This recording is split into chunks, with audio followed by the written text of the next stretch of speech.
I'm Amanda L. Andrei, and I'm the creator of Walking in Tupi. There were a lot of inspirations behind my film, and one of them really, it's my mother, and it's her archive of papers. She was a journalist in the Philippines, and she was also a press attaché for the Philippine embassy in Romania in the 70s. And that's how she met my dad. And so over the years, she just had this huge collection of family photos, letters, correspondence, her work. You know, she was kind of like the historian of the family.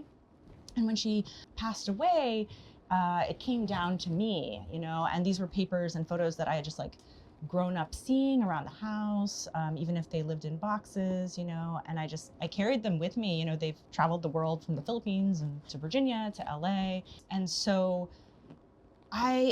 these photos have been really inspiring for all sorts of my artwork.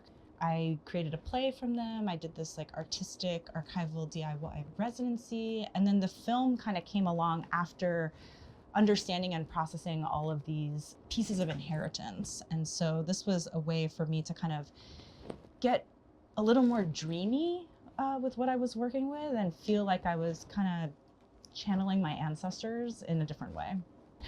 I really loved moving to film in this case because I deal so much with dialogue and like with actors' bodies, and that's kind of the language I'm most comfortable with. So to kind of move into like a more cinematic language where I really was dependent on imagery and dependent on soundscapes, to me was really meaningful. Like I think it challenged me as an artist, and I think it tapped into another part of my work and my heritage and just my creativity that I wouldn't otherwise. Like it really felt like just being able to like flow and float and rewind in a way that I can't necessarily do on a stage.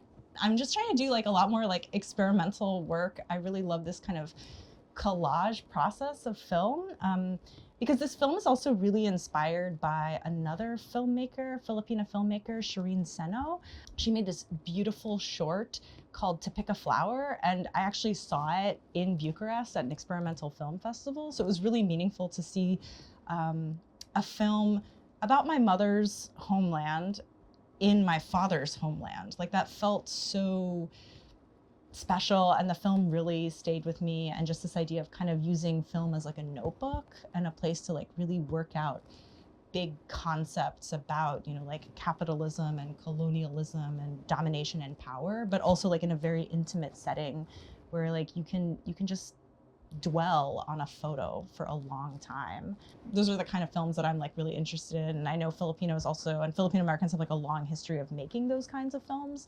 And so I'm really happy that this can be added to the conversation. You know, I think I just want to say that I hope the film makes you think about your family archives and your inheritance, whether that's like a material inheritance or a spiritual inheritance, and also makes you think about walking and what it means to walk around and like who you're walking with, where you're walking, the place that's around you. And, you know, because we're all walking together, and there were people who came before us and there are people who are coming after us. And it just, you know, what is the kind of path that we are making and want to make? I feel like I'm an up and coming filmmaker. I mean, I just made this film just a couple of years ago. And even though I've been writing plays for a while, it's a different medium. And so it's adjacent, but also there's still like a bridge that you need to cross to get there. And I think my advice for filmmakers is really to surround yourself with other artists and to give yourself time, because I had the idea for the film, but I really didn't start making it until I was at an artist residency. And another artist who was she was a visual artist. She worked with fabric and fiber. And she was like, I've made a couple short films. I'll show you how to use Premiere Pro. And she'd give me this like 1 hour tutorial with the tools. And then she's like, okay, go and make. And I had kind of like the time and place to make it. So I just think if other filmmakers who are curious about this, you know, find the people who inspire you, find your teachers, and then just like find that time and go. What feels so special about FilAm Creative for me, it was the first festival that I kind of came to as a professional artist, you know, like not just a student. Like I was a maker and I was in attendance, and I just felt so, you know, like welcomed and also like dazzled. You know, it just was a very like special and festive place, a very encouraging place.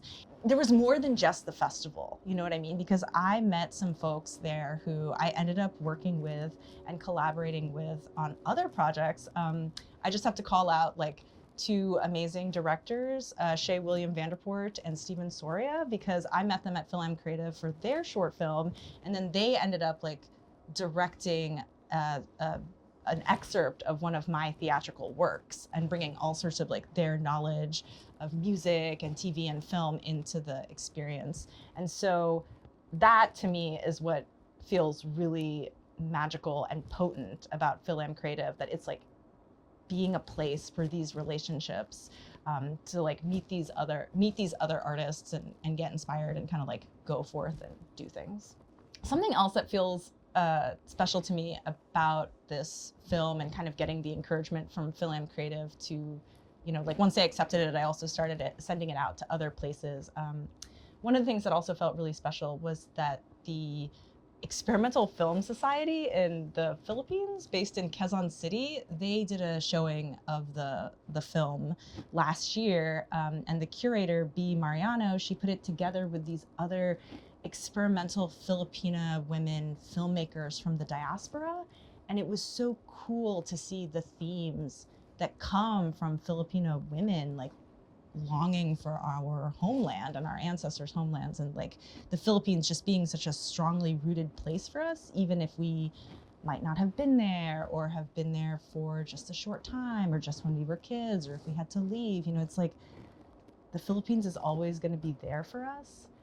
And to see it converge in one place, in one auditorium, was just extremely special. And just to see the ways that we were all like making sense of our history and our future was very cool.